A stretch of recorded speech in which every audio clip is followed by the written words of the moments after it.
we've played to, I think, from one person in the crowd to about like 50, 60 people as well. Actually, whenever we get a gig, then we try to like, get a set together, and that's where mostly new songs come from. Like, since we have opportunities to play on a day, on like at least a monthly basis now, fortunately, then we try to push ourselves to write newer songs which showcase more of our talents. Each new song that they introduce is increasingly complex. About 4 of our new songs we're trying out tonight so that we can show it to the audience and get a good response or a bad response, whichever.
I've been singing from the age of 8.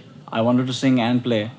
When I started learning the guitar, that's the time melodies came in, more and more songs. Different genres influenced me. If you talk about guitars, then John Mayer and probably Andy Mackey and stuff. Second thing, most important for me, is the melody, because melody is the thing that catches the audience first. So Jason Mraz and probably you can call Stevie Wonder.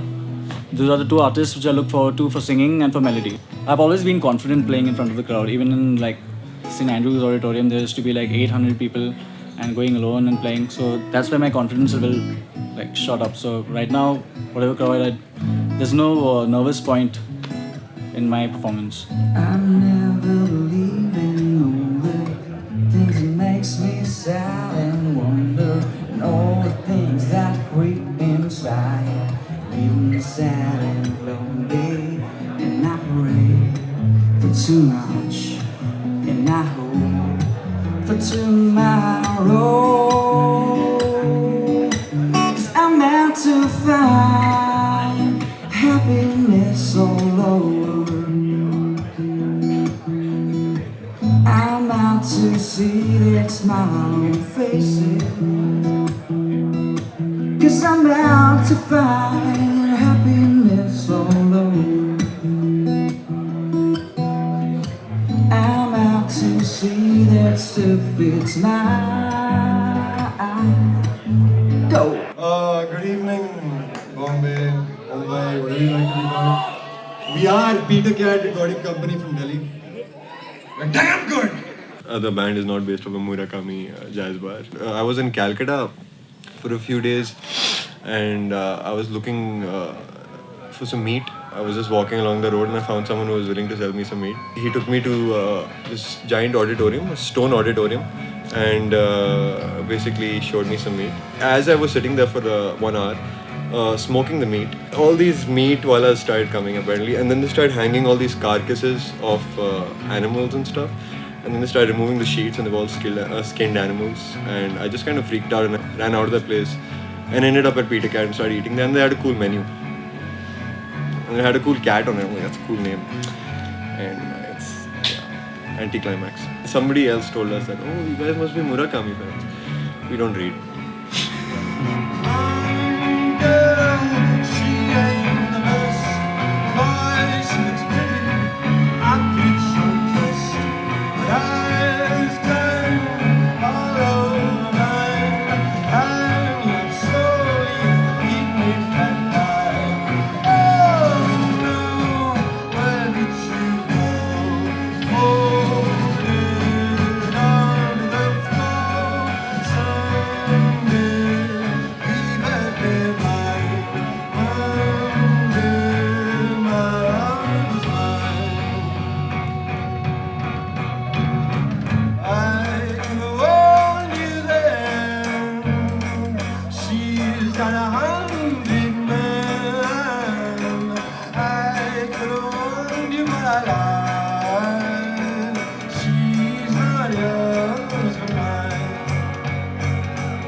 be starting off with our number prequel. For the record, it's not prequel.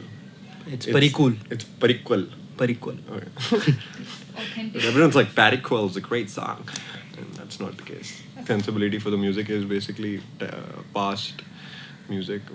We told someone it's called time machine music, so we're just trying to push that instead of melodramatic popular song. That's what Blue Frog labeled us. But most of the root is in the retro style. yeah. We're trying to tap in sometimes we're trying to tap like Indian pop culture. We generally take the Delhi culture with us wherever we go in terms of being obscene, intimidating people, causing a ruckus. And yeah, motto for the band would be bring the class down.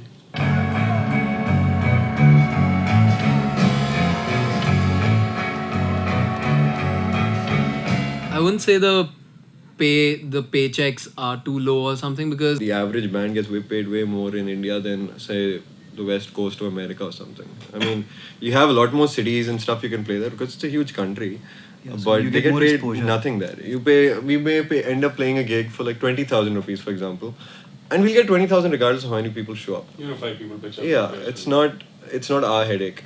It's the promoter. Like there, the band is responsible for promotion. We only make money off the tickets. the most crucial part would be to get an audience that appreciates your music.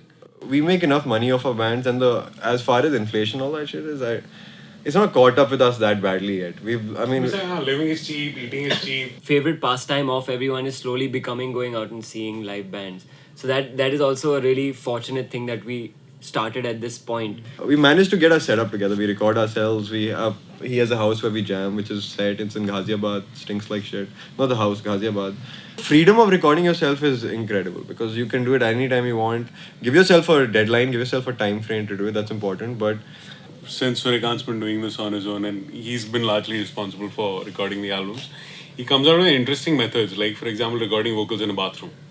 Now if you have a proper setup and you've got a room, you never end up singing in a bathroom and thinking about that. Because we live almost on opposite ends, like three of them like live towards the town side, and three of us live in the suburbs.